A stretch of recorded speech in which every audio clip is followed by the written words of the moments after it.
Assalamualaikum warahmatullahi wabarakatuh. Perkenalkan, kami mahasiswa Universitas Buana Perjuangan Karawang, Program Studi Pendidikan Guru Sekolah Dasar, Fakultas Keguruan dan Ilmu Pendidikan.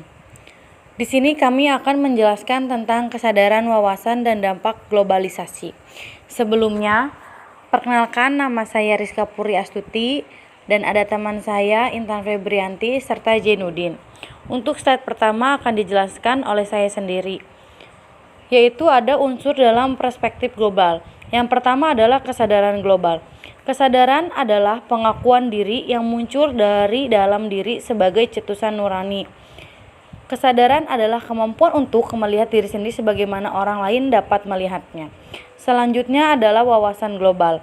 Wawasan global adalah suatu proses yang dirancang untuk mempersiapkan kemampuan dasar intelektual guna memasuki kehidupan yang mampu kompetitif sehingga mampu dipergunakan dengan baik. Yang terakhir adalah dampak global. Apa sih pengertian dari dampak global sendiri itu? Dampak adalah suatu perubahan yang nyata akibat dari keluarnya kebijakan terhadap sikap dan tingkah laku. Selanjutnya di slide 2 ada pentingnya kesadaran, wawasan, dan dampak global, yaitu tanpa kesadaran tidak dapat memahami masalah global. Tanpa wawasan tidak akan mampu mempertahankan kehidupan global. Jika dikaitkan dengan perspektif global, maka kesadaran di sini adalah pengakuan diri bahwa kita adalah bagian dari kehidupan dunia yang mempunyai ketergantungan terhadap orang lain dan bangsa lain. Untuk slide-slide selanjutnya akan dijelaskan oleh Jainuddin. Kepada Jainuddin saya persilahkan. Pentingnya kesadaran, wawasan, dan dampak global. Yang pertama, nasionalisme. Paham yang menciptakan sebuah negara dengan mewujudkan satu konsep identitas bersama untuk sekelompok manusia yang memiliki tujuan atau cita-cita dalam mewujudkan kepentingan nasional. Yang kedua, agama. Ajaran sistem yang mengatur tata keimanan dan peribadahan kepada Tuhan Yang Maha Kuasa serta tata kaidah yang berhubungan dengan pergaulan manusia serta lingkungannya. Yang ketiga, norma. Aturan atau ketentuan yang mengikat warga, kelompok dalam masyarakat dipakai sebagai panduan, tatanan, dan pengendali tingkah laku yang sesuai. Yang terakhir, budaya. Kebudayaan terwujud dan tersalurkan dari perilaku manusia. Kebudayaan ada sebelum generasi lahir dan kebudayaan tidak dapat hilang setelah generasi tidak ada.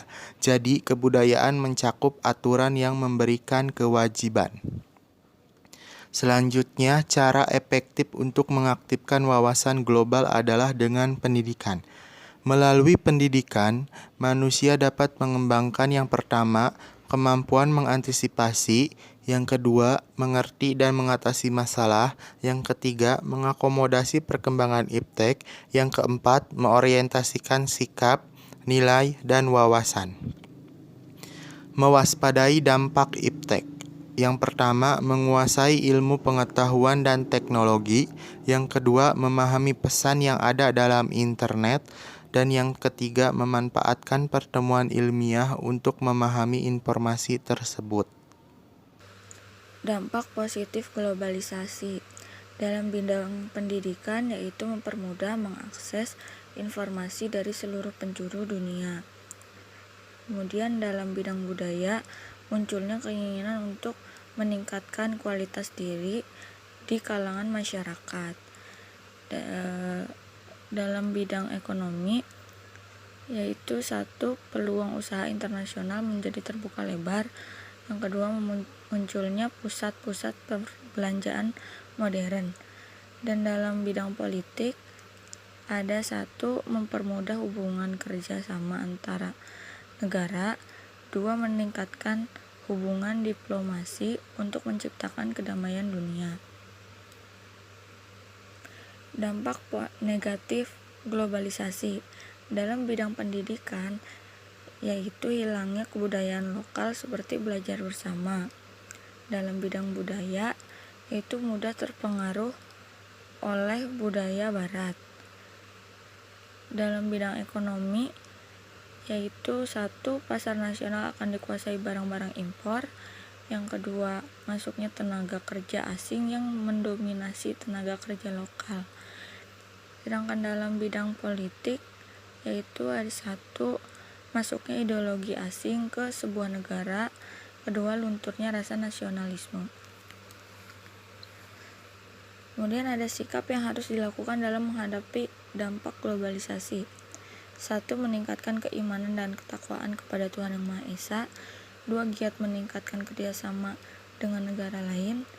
3. Menerima pengaruh budaya asing yang sesuai dengan kepribadian bangsa Indonesia. 4. Melestarikan sumber daya alam dari pencemaran global. Yang kelima, meningkatkan disiplin dan tanggung jawab. Cukup sekian penjelasan dari kelompok kami. Semoga apa yang kami sampaikan dapat bermanfaat untuk kita semua. Tetap jaga kesehatan ya teman-teman. Terima kasih. Wabillahi taufiq wal hidayah. Wassalamualaikum warahmatullahi wabarakatuh.